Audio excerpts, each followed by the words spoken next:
इराणचं जे युद्ध आहे त्यामुळे तेलावरती काय परिणाम होऊ शकतो आंतरराष्ट्रीय बाजारावरती, आणि याचा फटका भारताला कसा होईल?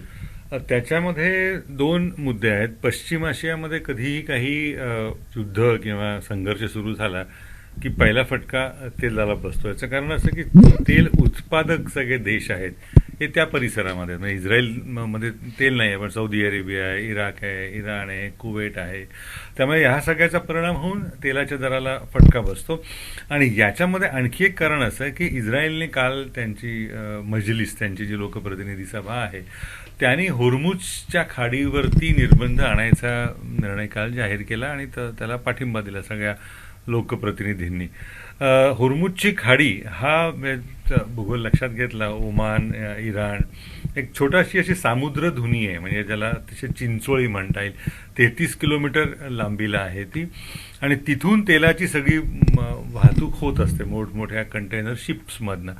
जेव्हा जेव्हा होर्मुझच्या खाडीमध्ये तेलाच्या बोटींवरती हल्ला झालेला आहे त्यावेळेला तेलाचं सप्लाय चेन ज्याला म्हणतात, ही वाहतूक व्यवस्था असते ती विस्कळीत होते आणि तेलाचे दर वाढतात. म्हणजे काल इराणने निर्णय जाहीर केल्या आज तेलाचे दर $81 प्रति बॅरलपर्यंत गेलेले आहेत. आणि आपल्यावरती हा निश्चित परिणाम होऊ शकतो किंवा होईल. याचं कारण असं की आपल्याला जे काही तेल लागतं त्यातलं 88% तेल आपल्याला आयात करावं लागतं.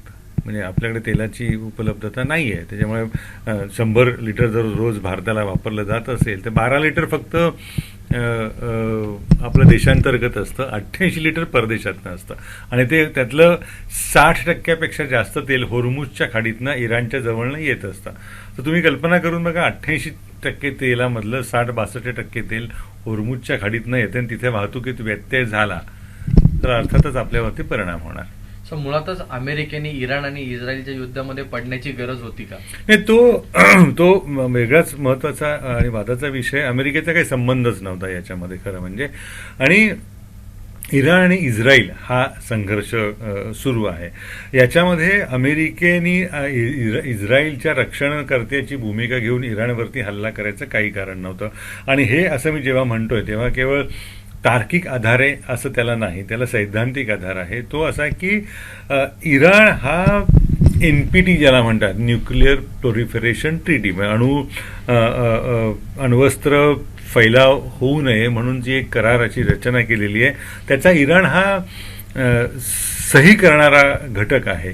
आणि अमेरिकेच्याच गुप्तहेर खात्याचे प्रमुख तुलसी गबाड यांनी 4 दिवसापूर्वी स्वच्छ सांगितलं होतं की इराण हा अणुबॉम्ब बनवण्यापासून कित्येक मैल दूरवर आहे.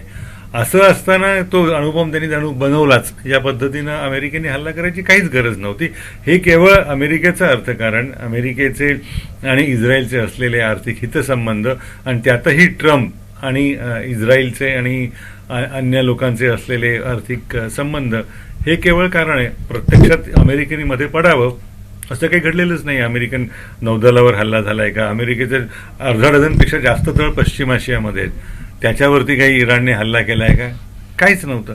केवळ इस्रायलच्या बचावार्थ अमेरिकेने हा शुद्ध आगाऊपणा ज्याला म्हणता येईल त्या पद्धतीने केला. केवळ ताकद आहे म्हणून तुम्ही काहीही करू शकता याचं हे उदाहरण आहे. अशी अनेक युद्ध झाली, यामध्ये अमेरिका अनेक युद्धांमध्ये मध्यस्थी केलं, पण आज त्या देशांची परिस्थिती काय की ज्या ज्या युद्धांमध्ये अमेरिकाने मध्यस्थीची भूमिका घेतली? अमेरिकेने मध्यस्थीची भूमिका कधीच घेतलेली नाही. अमेरिका हा सत्ता बदलासाठी प्रयत्न करत राहिलेला आहे. अगदी ताजं उदाहरण म्हणजे इराकमध्ये सुद्धा अमेरिकेने अशीच मध्यस्थी केलेली होती. 2003 ला जे काही झालं त्या निमित्तानं, 2001ला 9/11 घडलं त्यासाठी त्यांनी इराकला जबाबदार धरलं. इराकमध्ये सत्ता बदलाचा प्रयत्न केला. त्याच्यानंतर काही वर्षांनी अमेरिकेच्या प्रयत्नांमुळे लिबियामध्ये असाच सत्ता बदल झाला. कर्नल मुअम्मर गडाफीला लिबियातनं काढलं गेलं, इराकमधनं सद्दाम हुसेनला काढलं गेलं. आज त्या दोन्ही देशांमध्ये अनागोंदी आहे, शासन व्यवस्थाच नाही आहे. आणि या अमेरिकेच्या बेभरवशी बेजबाबदार कृत्यामुळे एक नवीनच अत्यंत जहाल अशी दहशतवादी संघटना या परिसरामध्ये उदयास आलेली आहे. तिचं नाव ISIS. तर अमेरिकेच्या या हस्तक्षेपाचा फायदा होण्याऐवजी जगाला तोटाच झालेला आहे आणि तरीही तो देश अजूनही ते मान्य करायला तयार नाही आणि हे असले उद्योग करतो. सर, अमेरिकेने एक भूमिका घेऊन देखील इराण कुठे मागे घेण्याच्या भूमिकेत नाही, तर ह्याचा जागतिक परिणाम काय होऊ शकतो? नाही, इराणने माघार का घ्यावी? अमेरिकेला काय मुखत्यार केलेलं आहे का जगाचं? म्हणजे अमेरिकेने सांगितलं आणि जगाने ऐकावं असा काही कायदा आहे का कुठे? अमेरिकेची इच्छा इराणने अणुबॉम्ब बनवू नये, का बनवू नये हे अमेरिका सांगू शकत नाही. अण्वस्त्रबंदी करारावरती इराण स्वाक्षरी करणारा आहे, सहभागी देश आहे, इराणची वारंवार तपासणी झालेली आहे. असं असताना केवळ ट्रम्प यांना वाटतं म्हणून इराणने का ऐकावं? क्रमांक 1. क्रमांक 2, हा जर संघर्ष हा अर्थातच चिघळला आणि इराणनेही अशीच असमंजस भूमिका घेतली, आत्तापर्यंत त्यांनी घेतलेली नाही आहे, त्यांनी अमेरिकेला उत्तर पण दिलेलं नाही आहे, फक्त एकच विधान केलेलं आहे, ते असं आहे की आमचा अणु कार्यक्रम अमेरिकेच्या इच्छेवरती अवलंबून नाही, अमेरिकेने जरी आमच्यावरती बॉम्बफेक केलेली असली तरी आमचा अणु कार्यक्रम असाच सुरूच राहील. हे जर असंच राहिलं तर रशिया याच्यामध्ये इराणच्या बाजूने उतरू शकतो, चीन याच्यामध्ये इराणच्या बाजूने उतरू शकतो. कधी नव्हे ते म्हणजे काल पाकिस्तानने अशी भूमिका घेतली होती की ट्रम्प यांना नोबेल पुरस्कार द्यायला हवा शांततेचा. या हल्ल्यानंतर पाकिस्तान सुद्धा अमेरिकेच्या विरोधात गेलेला आहे. म्हणजे अमेरिकेच्या जीवावर जगणारा देश सुद्धा पाकिस्तानसारखा अमेरिकेच्या विरोधात गेलेला आहे. सौदी अरेबियाने या इराणी हल्ल्याला विरोध केलेला आहे. त्यामुळे ही जगाची विभागणी अशा पद्धतीनं होऊन आत्ताच अस्थिर असलेलं जग पुढच्या काही काळामध्ये आणखी अस्थिर होऊ शकेल.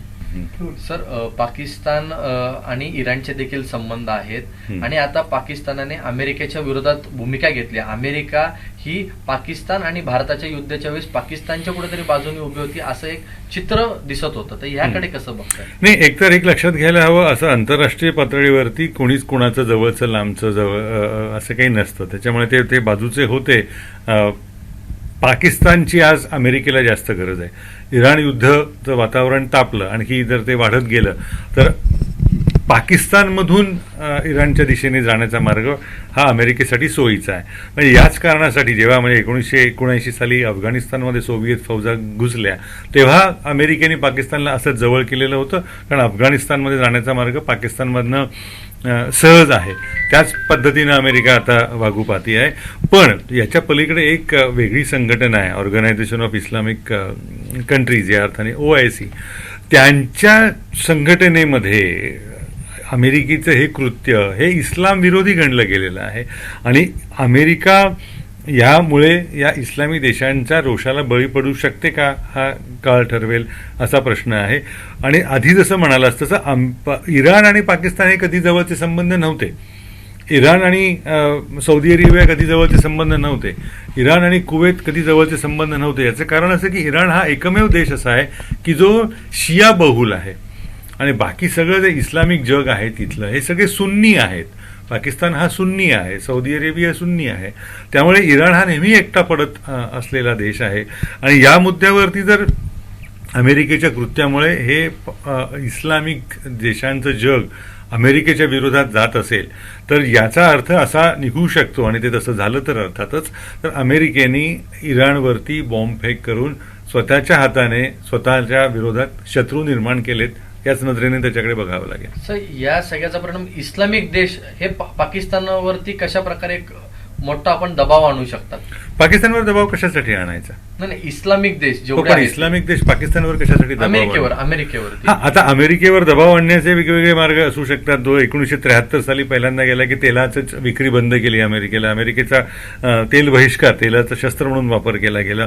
आता तसं होईल का हा महत्वाचा प्रश्न आहे, कारण अमेरिका तेलाच्या बाबतीत स्वयंपूर्ण आहे. ते तशा पद्धतीनं होणार नाही. पण जे बाकीचे व्यापारी जे मुद्दे असू शकतात, मग याच्यामध्ये जर अमेरिकेला धोका कुठला असू शकतो? इस्लामी देश एकत्र येणं हा धोका असू शकत नाही. त्या इस्लामिक देशांना रशिया येऊन मिळाला तर अमेरिकेला धोका वाटेल. त्या इस्लामिक देशांना चीन येऊन मिळाला तर त्याला धोका वाटू शकेल. त्यामुळे अमेरिकेला एक पाऊल मागे घ्यावं लागेल. पण तसं आता होतंय का? मला असं वाटतं की हे एवढ्या लवकर भाष्य करता येणार नाही. रशियाने इराणच्या बाजूने मत व्यक्त केलेलं आहे. चीन आणि हे देश अमेरिकेच्या विरोधात इराणच्या बाजूने कसे उभे राहतात त्याच्यावरनं पुढचं आपल्याला प्रत्यय येईल. आणि युरोपीय देशांनी अमेरिकेच्या विरोधात भूमिका घेतलेलीच आहे. फ्रान्सनी घेतलेली आहे, जर्मनीनी घेतली आहे, इंग्लंडनी घेतलेली आहे. त्यामुळे एकीकडचे अमेरिकेचे मित्रदेश त्या देशाला आता सोडून जाताना दिसतात. एबीपी माझा, उघडा डोळे बघा नीट.